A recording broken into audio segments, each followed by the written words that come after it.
Hello, friends. Welcome to my YouTube channel, Learn English from Professor. I hope you all are doing well. Today, in this video, I'm going to tell you how to speak English fluently.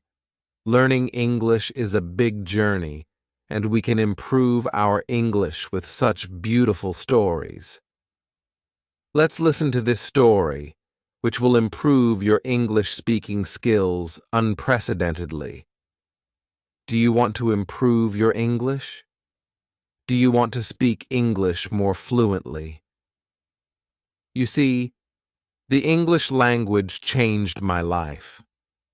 I was born in London, so English is not my first language. My first language is actually Italian. My second language is Spanish, because my mother is from Korea, and my third language is English. When I first immigrated to America, I couldn't speak a word of English. I know some of my viewers, or I should say roomers, are tuning into my videos because you want to learn how to speak the English language. I find that kind of interesting. So today, I want to share with you 5 steps to improve your English fluency. The 5 things that I did to learn the English language. Step number 1. To improve your English fluency is actually very simple. Don't give a damn. That's right. Don't give a damn.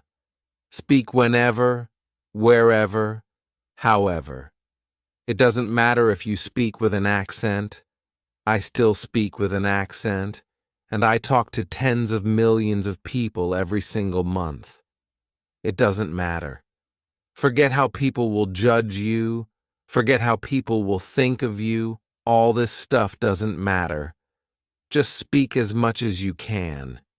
If they don't understand you, say it again.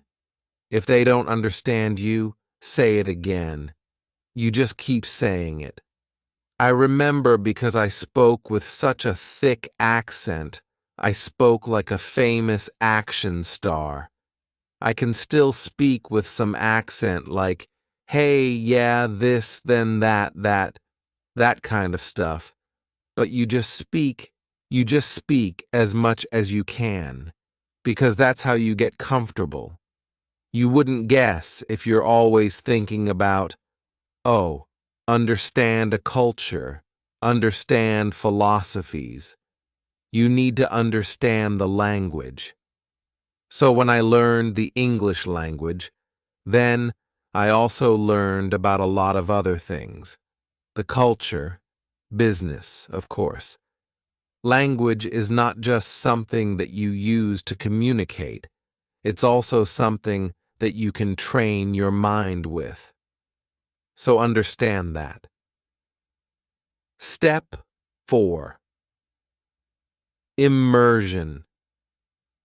You have to immerse yourself.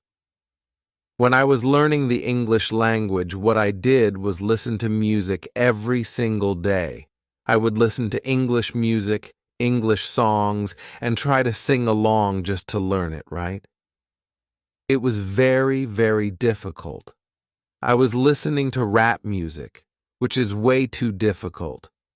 I gave that up, but I was watching English movies without subtitles. I would listen, and at first, I wouldn't understand. I would understand maybe 5% of it. Then I would understand, I think that's what she means, and 12%, 25%. As my English improved, I noticed I would understand the movie more and more. So, you have to immerse yourself, talk in English, listen to English music, watch English movies.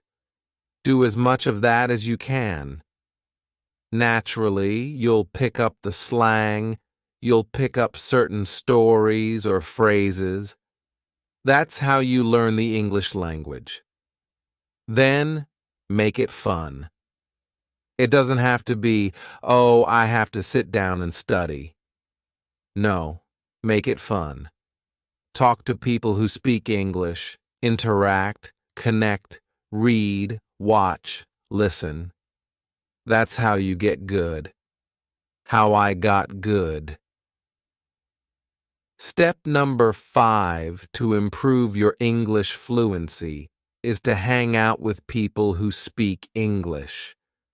I know it sounds so obvious, but that's how you do it.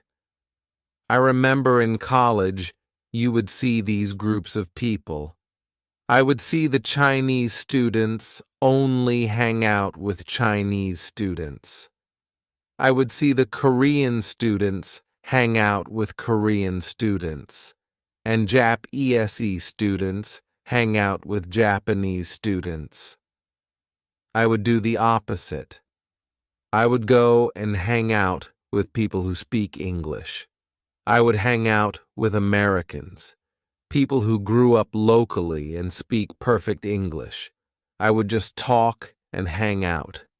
We would go to the library, and I would try to talk as much as possible, listen, ask questions, right? To get comfortable.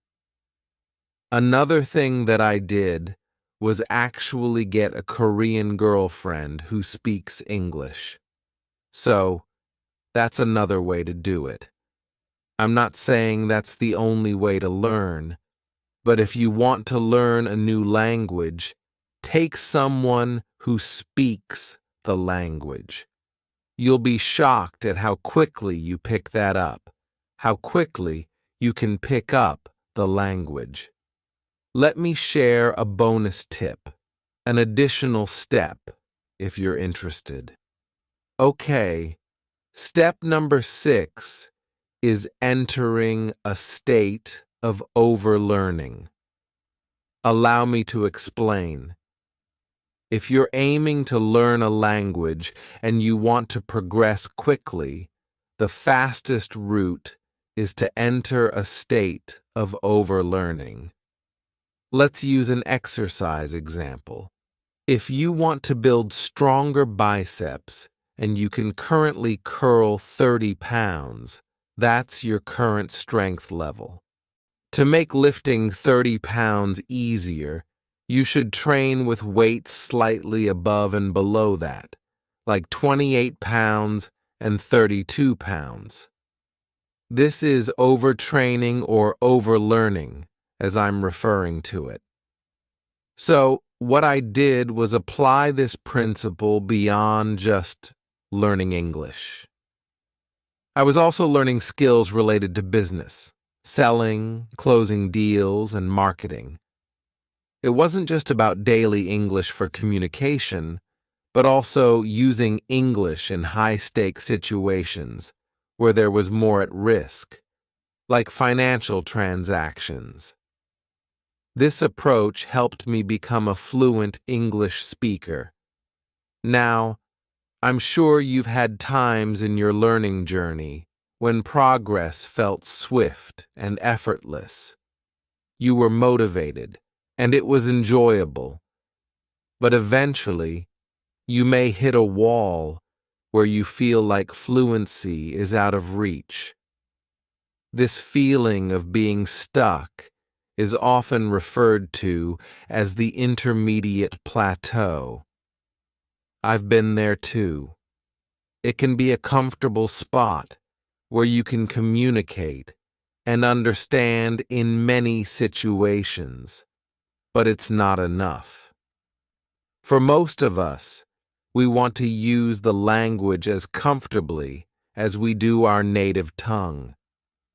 I've never experienced learning English as a second language personally, so I'm bringing in an expert who has successfully learned English as a second language. But before we dive in, make sure to hit the subscribe button and the notification bell below because we release new videos each week to help you speak English with confidence and fluency. So, let's get started. My journey with English began when I was 15 years old in Brazil. At that time, I knew no English. I couldn't speak, read, or write a word. But then something magical happened. At 20, I developed a strong desire to become bilingual. I can't pinpoint why, but the idea of using two languages to communicate was incredibly appealing to me. I noticed that none of my family, friends, or social circle knew English. I began to associate knowing English with having a better life or better opportunities. A friend of mine took an English course, which was very helpful. He kindly lent me his old textbooks because his school changed books every semester. I began studying with these old books and a grammar book he gave me.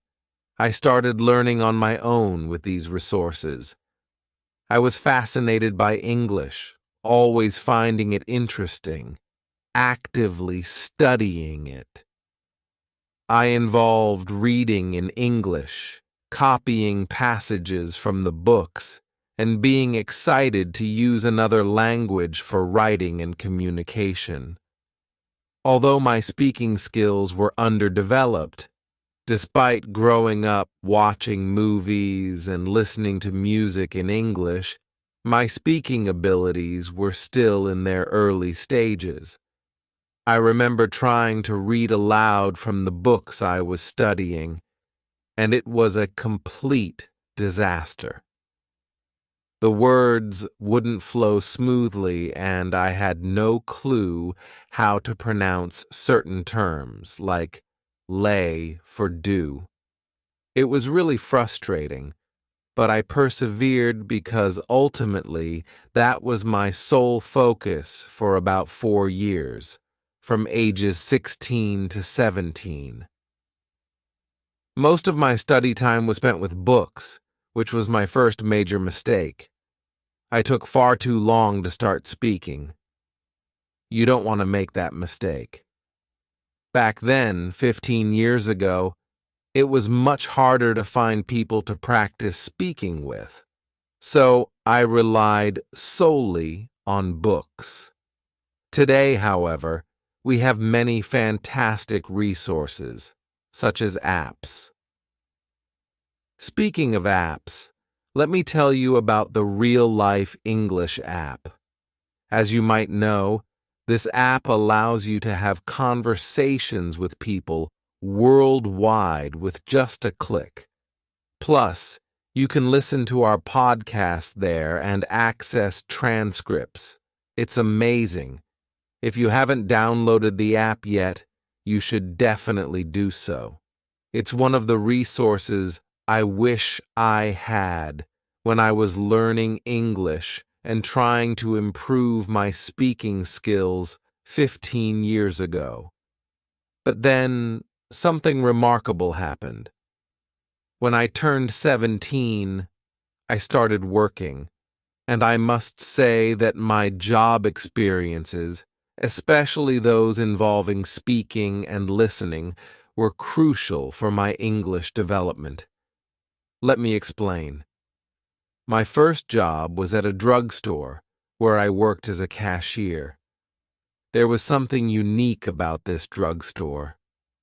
I often ate lunch there while studying, so I quickly became known as the English guy. Whenever a foreign customer came in, I was called to assist them. I remember one amusing incident. While at the cash register, I was talking to an American lady. I explained that I had never been abroad and was still learning English. She corrected me, saying, "I think you mean abroad," to which I responded, "Oh, abroad. Thank you very much for the correction." Those small interactions with customers were very beneficial. Sometimes I'd mispronounce a word, and the customers would correct me. These moments of correction were invaluable. Another tip: be open to correction. If someone corrects your English pronunciation or word usage, it's a great opportunity for improvement. I spent 5 hours a day, 6 days a week, speaking to Americans over the phone for a year. This experience was my version of living abroad or participating in an exchange program, as I was interacting with native speakers daily. This intensive practice significantly boosted my speaking and listening skills. It's important to note that I got that job because of the English skills I had developed over the years. Those earlier years of studying and learning prepared me for this job and allowed me to improve even further. So here's my advice. Keep learning, continue developing your skills, and seek out job opportunities that require daily use of English. This will help you progress even more. Between jobs, I created my own immersion in English. I made sure that everything I did involved English. I watched movies, series, and listened to music. Rock and roll, for example. With my first paychecks, I bought media to learn English. Since Netflix and streaming services weren't available at that time, I had to find other ways to access English content. If you want to learn my step-by-step process for improving English with movies and TV series, let us know in the comments, and I might make a video about it in the future. Finally, one unusual thing that significantly elevated my English was becoming an English teacher. I started teaching at 22, and it's been around 16 or 18 years now. Teaching English helped me master the language on a whole new level. When you teach, you're essentially learning again. Preparing lessons requires studying the material thoroughly, thinking of different ways to explain concepts, and coming up with examples. This process helps you understand the topic better, which in turn benefits your students. It's a win-win situation.